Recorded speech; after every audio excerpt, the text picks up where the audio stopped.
చూస్తూ ఉన్నాము junior choreographer అత్యాచారం కేసులో జానీ మాస్టర్ను నార్సింగి పోలీసులు కస్టడీ కోరారు. ఈ మేరకు ఉపరపల్లి కోర్టులో కస్టడీ పిటిషన్ దాఖలు చేశారు. వారం రోజుల పాటు కస్టడీకి ఇవ్వాలని కూడా పోలీసులు న్యాయస్థానాన్ని కోరారు. జానీ మాస్టర్ సోమవారం చంచల్గూడ జైలు నుంచి కస్టడీకి తీసుకునే అవకాశం కూడా ఉంది. అయితే కస్టడీలో మరికొన్ని అంశాలు కూడా వెలుగులోకి వచ్చే అవకాశం ఉన్న నేపథ్యంలో విచారించాలని పోలీసులు భావిస్తున్నారు. ఇప్పటికే రిమాండ్ రిపోర్ట్లో తన తప్పును జానీ మాస్టర్ ఒప్పుకున్నారు.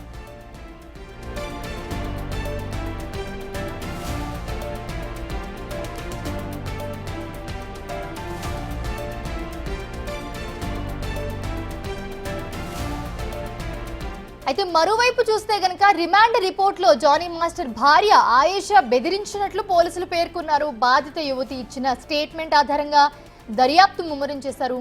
కొన్ని ఆధారాలు సేకరించే పనిలో పోలీసులు నిమగ్నమైనట్లుగా తెలుస్తోంది. దీంతో పాటు జానీ మాస్టర్ అసిస్టెంట్ అలాగే డాన్స్ మాస్టర్స్ స్టేట్మెంట్ కూడా రికార్డ్ చేసే పనిలో పోలీసులు ఉన్నారు.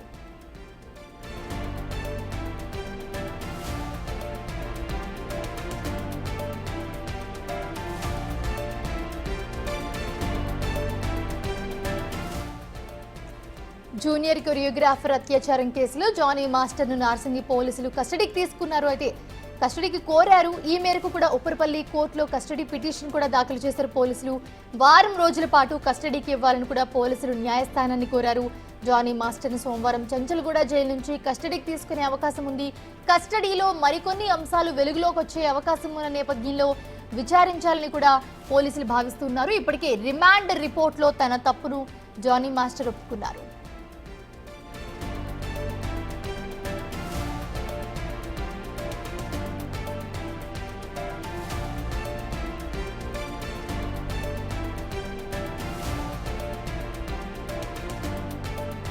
అయితే మరోవైపు రిమాండ్ రిపోర్ట్లో జానీ మాస్టర్ భార్య ఆయేషా బెదిరించినట్లుగా పోలీసులు పేర్కొన్నారు. బాధిత యువతి ఇచ్చిన స్టేట్మెంట్ ఆధారంగా దర్యాప్తు ముమ్మరం చేశారు.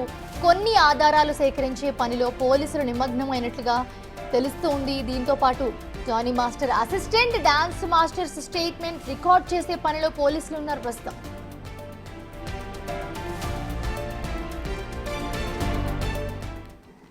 రైట్, ఈ పూర్తి అంశానికి సంబంధించి మరిన్ని అప్డేట్స్ అందించడానికి మా ప్రతినిధి రాణా లైవ్ లో జాయిన్ అవుతున్నారు. ప్రస్తుతం రాణా, చూస్తూ ఉన్నాము పోలీసులు జానీ మాస్టర్ ని విచారించడానికి కోర్టులో పిటిషన్ వేయనున్నారు. సో మోస్ట్లీ సోమవారం విచారణకు తీసుకెళ్లే అవకాశం ఉంది. ఆల్రెడీ ఆయన మనందరికీ తెలుసు రిమాండ్ రిపోర్ట్లో కూడా కొన్ని అంశాలు చెప్పారు, పోలీసులకి ఒప్పుకున్నారు కూడా ఆయన. అసలు ఏం జరుగుతుంది? ఎందుకంటే మనం బిగ్ టీవీతో జానీ మాస్టర్ భార్య మాట్లాడిన విధానం చూస్తుంటే వేరే ఉంది. సో ప్రస్తుతం ఆయన చెప్పే వర్షన్ ఒకలా ఉంది. సో ఏది నిజం, ఎలా ఉండబోతుంది?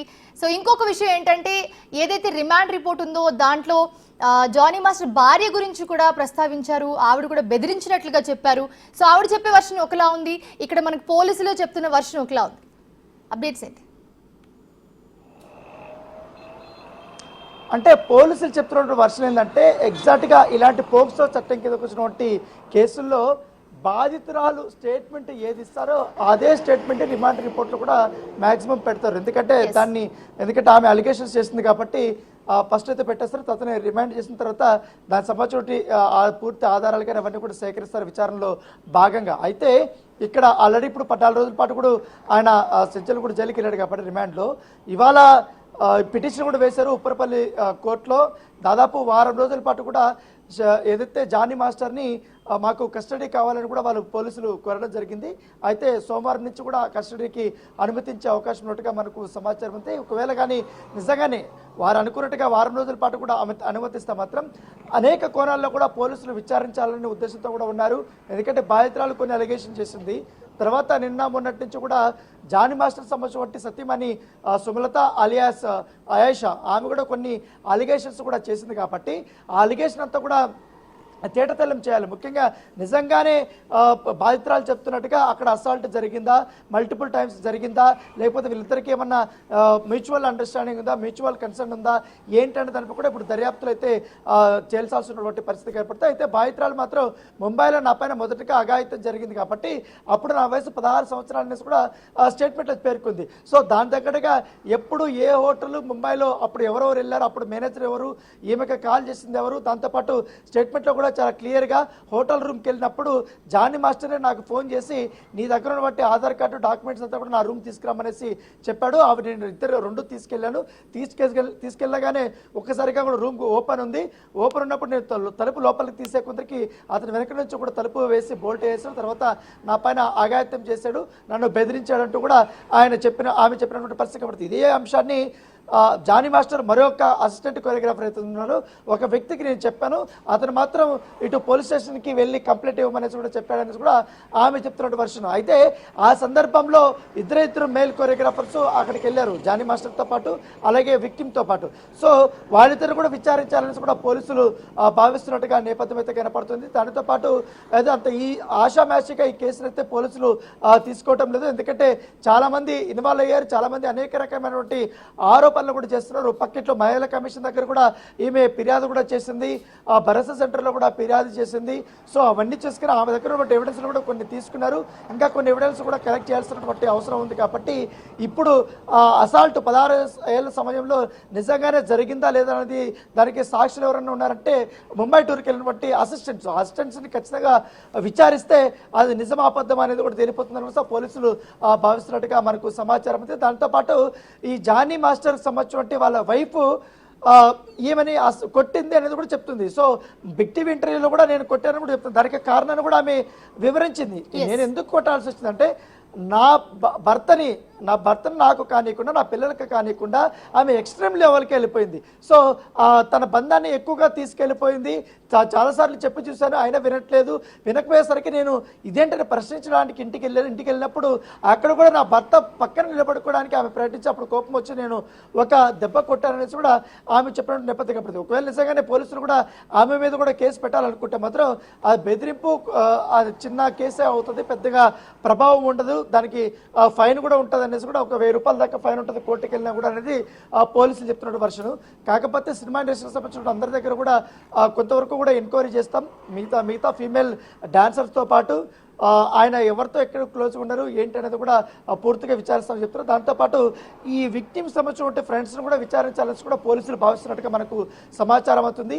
ఆమె ఇంకా ఎవరితోనైనా ఏమైనా షేర్ చేసుకుందా ఏంటి, ఎటువంటి అంశాలను షేర్ చేసుకుంది, ఎలాగా ఆ విక్టిమ్ని జానీ మాస్టర్ వేధించారనేసి విక్టిమ్ చెప్తున్నట్టుగా అది నిజమేనా కాదనేసి కూడా పూర్తి స్థాయిలో విచారించాలనేసి కూడా వారు భావిస్తున్నారు. సోమవారం నుంచి కూడా అయితే కస్టడీకి కోర్టు అనుమతించే అవకాశం ఉంది. ఒకవేళ వస్తే మాత్రం ఖచ్చితంగా నార్సింగ్ పోలీస్ స్టేషన్లో జానీ మాస్టర్ని సుదీర్ఘంగా అయితే విచారించబోతున్నారు.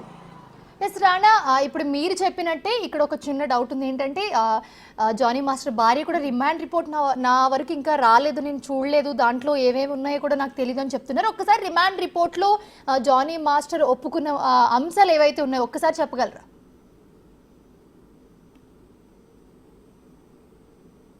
తప్పకుండా. ఎందుకంటే రిమాండ్ రిపోర్ట్లో చాలా స్పష్టంగా అలిగేషన్స్ అనేది పెట్టినటువంటి నేపథ్యం అయితే కనపడుతుంది. సో ఆ కాపీ కూడా నా దగ్గర ఉంది, నేను చాలా క్లియర్గా కూడా చూపిస్తాను. ఎందుకంటే రిమాండ్ కాపీ సంబంధించిన విషయంలో కొన్ని అంశాలను అనేది ప్రస్తావించారు. ముఖ్యంగా మహిళ దీనికి సంబంధించినటువంటి ముంబైకి వెళ్ళినప్పుడు ఏ సమయంలో వెళ్ళాడు ఏంటి అనేది కూడా దాంట్లో చాలా స్పష్టంగా ఉంది. దానితో పాటు ఎప్పుడు అసాల్ట్ చేశారు ఏంటి, ఆ తర్వాత ఎవరు ఆమెకి మొదటగా కాల్ చేశారు, తర్వాత ఎలా జరిగింది అనేది కూడా పూర్తి స్థాయిలో ఆమె దాంట్లో రాసిన వాటి నేపథ్యం కనపడుతుంది. ప్రస్తుతం రిమాండ్ కాపీ నా దగ్గర ఉంది, దాంట్లో ఒక్కసారి మనం చూద్దాం. ఈ అలిగేషన్ చేసిన తర్వాత అతన్ని పట్టుకోవడానికి మొదటగా పోలీసులు గోవాకి వెళ్ళారు. గోవాలో ఆయన అరెస్ట్ చేసిన తర్వాత కొన్ని అంశాలని కూడా దీంట్లో ప్రస్తావించారు. ముఖ్యంగా అతను ఏదైతే జ్యుడిషియల్ ఫస్ట్ క్లాస్ మెజిస్ట్రేట్లో గోవాలో మఫిసా ప్లేస్లో అతన్ని పట్టుకున్న తర్వాత అక్కడ ఆయన్ని హాజరుపరిచిన తర్వాత ట్రాన్సిట్ వారెంట్తో హైదరాబాద్ తీసుకొచ్చారు. హైదరాబాద్కు తీసుకొచ్చిన తర్వాత దీంట్లో కొన్ని అంశాలు ఉన్నాయి. ముఖ్యంగా ఇక్కడ చూడండి, చాలా స్పష్టంగా D11 టీవీ షోలో ఆమె మొదటగా వచ్చింది. దాంట్లో కంటెస్టెంట్గా వచ్చింది. కంటెస్టెంట్గా వచ్చినప్పుడు కొన్ని రోజుల తర్వాత ఆమె ఎలిమినేట్ అయిపోయింది. ఆమె వర్క్ చూసిన తర్వాత ఆమెని D12 జడ్జిగా ఉన్నటువంటి జానీ మాస్టరు నా కింద అసిస్టెంట్గా పని చేస్తావా అంటూ కూడా ఆఫర్ చేస్తున్నట్టుగా, అలా ఆఫర్ చేస్తూ ఒక అసిస్టెంట్తో ఫోన్ చేపించినట్టుగా దర్శిని అనే వ్యక్తి నుంచి ఫోన్ చేయించాడు. ఫోన్ చేయించిన తర్వాత ఆమె వెళ్ళింది, దానికి ఓకే కూడా చెప్పింది. వెళ్ళిన తర్వాత మొదటిసారి అలా వైకుంఠపురం సినిమాలో షూటింగ్ జరుగుతున్నప్పుడు అక్కడ మొదటిసారిగా జానీ మాస్టర్ని విక్టిమ్ కలిసినట్టుగా చాలా క్లియర్గా చెప్తుంది. అయితే అప్పటికే ఆమె ఎటువంటి రిహార్సల్స్ కానీ ఏమీ చేయలేదు. అదే రోజు ఆమె కలిసింది. అదే రోజు ఆమె సాయంత్రం ఫోన్ కాల్ వచ్చింది జానీ మాస్టర్ మేనేజర్ నుంచి. సో ఆ మేనేజర్ పేరు గుర్తు రావట్లేదు అనేసి కూడా విక్టిమ్ చెప్పినట్టు నేపథ్యం ఏర్పడుతుంది. ముఖ్యంగా ముంబైకి అంటే 10th జనవరిలో 2020లో ముంబైకి రావాల్సి ఉంటుంది, మీరు ఖచ్చితంగా ఒక సాంగ్ చేయాల్సి ఉంటుంది అనేసి కూడా వారు చెప్పిన నేపథ్యంలో దానికి నేను ఓకే చెప్పాను. అప్పుడు మేము వెళ్ళాము. దాంతోపాటు ఇద్దరు మేల్ అసిస్టెంట్స్ కూడా ఉన్నారు. ఆ రోజు నాతో పాటు కూడా వాళ్ళు వచ్చారు. ఒకరు వచ్చి రాహుల్, మరొకరు వచ్చి మోయిన్ అనేసి కూడా చాలా స్పష్టంగా చెప్పినటువంటి నేపథ్యం అయితే కనపడుతుంది. దానితో పాటు అదే రోజు మేము వెళ్ళిన తర్వాత అక్కడ షూట్ అయిపోయిన తర్వాత same day at night 11 to 12 o'clock మధ్య నాకు జానీ మాస్టర్ నుంచి కాల్ వచ్చింది. ఆ కాల్ వచ్చిన తర్వాత Aadhaar card and other documents కూడా నా రూమ్ తీసుకురావాలంటూ కూడా ఆయన కోరాడు. నేను అలా రకంగానే తీసుకెళ్ళాను. తరపైన నా పైన అసాల్ట్ చేస్తాడనేసి కూడా చాలా క్లియర్గా కూడా ఇక్కడి నుంచి ఇక్కడ వరకు రాశారు. If you reveal the incident to anyone you will lose the assistant post and you will not get opportunity in the film industry అని చెప్పాడు. అందుకే నాకు భయం వేస్తుంది అనేసి కూడా, అందుకే ఎవరికి చెప్పకుండా ఉండిపోయానేసి కూడా ఆమె చెప్పినటువంటి నేపథ్యం అయితే కనపడుతుంది. దాంతోపాటు చాలా వరకు కూడా అతను ఇంటి దగ్గరకు వచ్చి ఫోర్స్ చేశాడు. చెప్పిన మాట వినకపోతే కూడా కొట్టడానికి వచ్చారు. చాలా అలా ఫోర్స్ చేసి నా పైన అసాల్ట్ చేశాడనేసి కూడా ఆమె చెప్పినటువంటి పరిస్థితి కాబట్టి ఈ అంశాన్ని ఈ యొక్క రిమాండ్ రిపోర్ట్లో కూడా చాలా క్లియర్గా కూడా మెన్షన్ చేసినటువంటి పరిస్థితి కనపడుతుంది.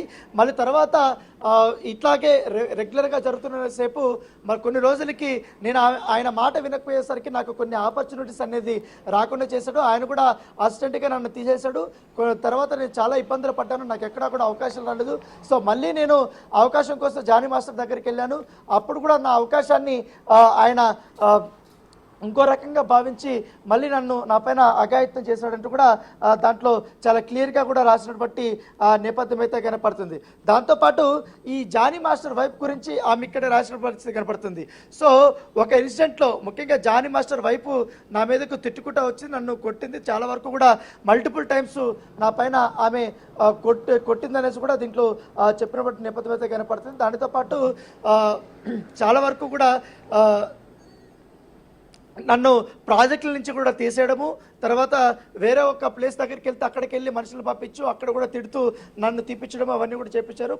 కొన్ని రోజుల తర్వాత ఒక అన్నోన్ కాల్ వచ్చింది నాకు. నేను ఒక టెంపుల్ నుంచి వెళ్ళాను 17/8/2024 అంటే లాస్ట్ మంత్ ఒక ఇంటి నుంచి కూడా నేను టెంపుల్కి వెళ్ళినప్పుడు అక్కడి నుంచి ఒక అన్నోన్ ఫోన్ వచ్చింది. 28వ తారీఖు ఒక పార్సల్ వచ్చింది. పార్సల్ వచ్చిన తర్వాత ఇంటి దగ్గర డోర్కి అక్కడ హ్యాంగ్ చేసి పెట్టారు.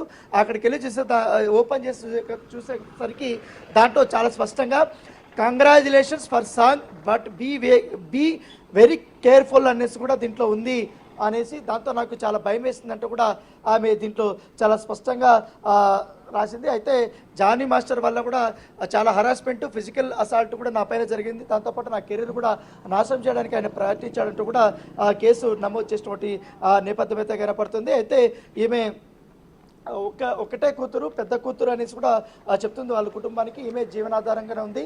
వారు ఇతర రాష్ట్రం నుంచి కూడా ఇక్కడికి వచ్చి ఈ కొరియోగ్రఫీ అలాగే డాన్సర్గా కూడా ఆమె ప్రారంభించిందని కూడా దీంట్లో చాలా క్లియర్గా రాసినటువంటి నేపథ్యం అయితే కనపడుతుంది. ముఖ్యంగా విక్టిమ్ ఎవరైతే ఉన్నారో ఆమె అలోన్గా ఉన్నప్పుడే అతను చాలాసార్లు కూడా అసాల్ట్ చేశాడు. దాంతోపాటు ఒక్కరోజు మాత్రం తనకు ఒంట్లో బాగాలేకపోతే ఇంట్లో ఉన్నప్పుడు ఇంట్లో ఎవరు ఫోన్ చేశాడు.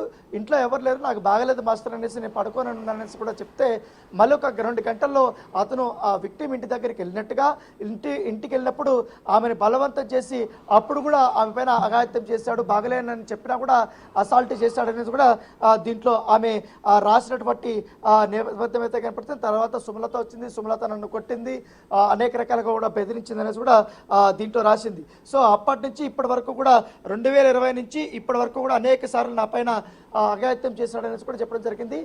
మొదట అఘాయిత్యం చేసినప్పుడు నా వయసు 16 సంవత్సరాలు అనేసి కూడా పోలీసులు చెప్పడంతో వాళ్ళు పోక్సో చట్టాన్ని అంటే పోక్సో యాక్ట్ 2012 ప్రకారం ఆమె పైన ఆయన పైన కేసును నమోదు చేసినటువంటి నేపథ్యం అయితే కనపడుతుంది. దాంతోపాటు ఆమె 2003లో పుట్టినట్టుగా డేట్ ఆఫ్ బర్త్ సంబంధించిన బర్త్ సర్టిఫికేట్ కూడా పోలీసులకి సబ్మిట్ చేసింది. దాంతోపాటు ఎగ్జాక్ట్గా అసాల్ట్ జరిగిన రోజుకి ఆమె వయసు 16 సంవత్సరాల 11 నెలల 13 డేస్ అనేసి కూడా చాలా క్లియర్గా రాశారు. దాంతోపాటు విక్టిమ్ని కొండాపూర్లోని ఒక ఏరియా హాస్పిటల్కి తీసుకెళ్లి మెడికల్ ఎగ్జామ్ని కూడా చేసినటువంటి పరిస్థితి అయితే కనపడుతుంది. అయితే జానీ మాస్టర్ని పట్టుకొని వచ్చిన తర్వాత ఆయన కొన్ని అంశాలు కూడా ఒప్పుకున్నట్టుగా మనకు సమాచారం అందుతుంది.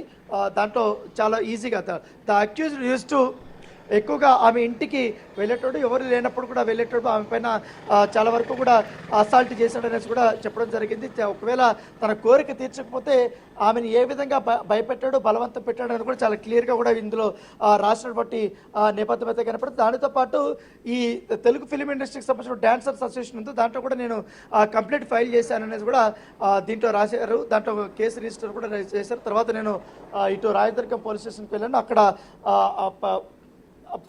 ఆయన పైన నేను కంప్లైంట్ ఇస్తే వాళ్ళు 0 ఎఫ్ఐఆర్ రెడీ చేస్తారని కూడా దీంట్లో చెప్పినటువంటి నేపథ్యం అయితే కనపడుతుంది. ముఖ్యంగా చాలా వరకు ఎవిడెన్స్ మేము కలెక్ట్ చేస్తామని కూడా పోలీసులు దీంట్లో రాశారు. అది దాంట్లో రికార్డు కూడా చేస్తామని కూడా దీంట్లో రాయడం జరిగింది. దాంతోపాటు విక్టిమ్ యొక్క ఇన్నోసెన్స్ని ఆయన ఆసరాగా తీసుకొని ఏ విధంగా అనుభవించాడనేది కూడా చాలా క్లియర్గా కూడా రాసినటువంటి నేపథ్యం అయితే కనపడితే ఆమె ఆపర్చునిటీస్ని పెట్టుకొని ఆమె అవసరాలని పట్టుకొని ఏ రకంగా అతను మెప్పై పెడుతూ అనుభవించాడని కూడా చాలా క్లియర్గా రాసినటువంటి నేపథ్యం కనపడుతుంది. అయితే ఈ కేసులో మెయిన్ ఎక్కువ అంటే ముంబై ఇన్సిడెంట్ చెప్పచ్చు. ముంబైకి ఎప్పుడు వెళ్ళారు ఏంటనేది కూడా ఆమె చెప్పారు. అయితే ఏ హోటల్లో దిగాము, అప్పుడు ఎవరున్నారు ఏంటనేది కూడా నాకు పెద్దగా ఐడియా లేదు, ఏ రూమ్ అనేది కూడా నాకు ఐడియా లేదని కూడా పోలీసుల దగ్గర చెప్పినట్టుగా తెలిసింది. అయితే నిజంగానే ఈ కేసుని పూర్తి స్థాయిలో సాల్వ్ చేయాలంటే అప్పుడు ఆ సమయంలో ఏ సినిమా షూటింగ్కి వెళ్ళారు, అప్పుడు క్రూ ఎవరు, ఏ హోటల్లో దిగింది ఏంటి అనేది కూడా పూర్తిగా ముంబైకి ఒక టీం వెళ్ళి అక్కడి నుంచి కూడా ఆధారాలు సేకరించాల్సినటువంటి అవసరం ఉంటుందనేది కూడా పోలీసులు చెప్తున్న నేపథ్యం అయితే కనపడుతుంది. ఎందుకంటే సినిమా ఇండస్ట్రీలో కొంతమంది అవకాశాల కోసం కూడా ఇటు హీరోల దగ్గర కానీ, డైరెక్టర్ల దగ్గర కానీ, ప్రొడ్యూసర్ల దగ్గర కానీ ఇలాంటి అసిస్టెంట్లు వాళ్ళందరూ కూడా చేరుతారు. చాలామందికి గతంలో కూడా ఇట్లా ఆరోపణలు కూడా చేస్తారు. కొన్ని ఎంక్వైరీలో భాగంగా అవి అబద్ధం అని కూడా తేలినాయి. సో అనేక రకాలుగా కూడా అప్పుడు చేశారు. కాబట్టి ఇప్పుడు ఈ కేసులో మాత్రం అన్ని కోణాల్లో విచారించి అందరినీ విచారించిన తర్వాత మాత్రమే ఛార్జ్ షీట్ రెడీ చేస్తామని కూడా పోలీసులు చెప్తున్నటువంటి పరిస్థితి. Right, thanks for the updates Rana.